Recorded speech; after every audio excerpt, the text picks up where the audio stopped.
বাংলাদেশের সুন্দরবন বিশ্বের বৃহত্তম ম্যানগ্রোভ বন, আর এই বনে হলো রয়্যাল বেঙ্গল টাইগারের শেষ আশ্রয়। রয়্যাল বেঙ্গল টাইগারের বৈজ্ঞানিক নাম প্যানথেরা টাইগার্স।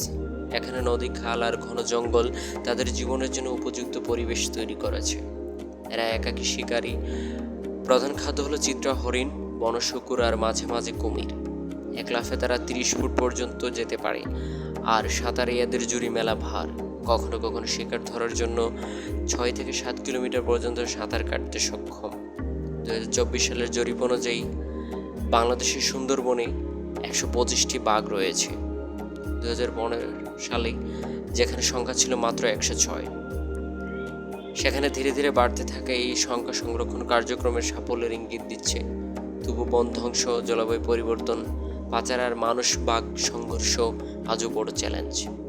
রয়্যাল বেঙ্গল টাইগার শুধু একটি প্রাণী নয়, এটি আমাদের সংস্কৃতি, প্রকৃতি আর গর্বের প্রতীক।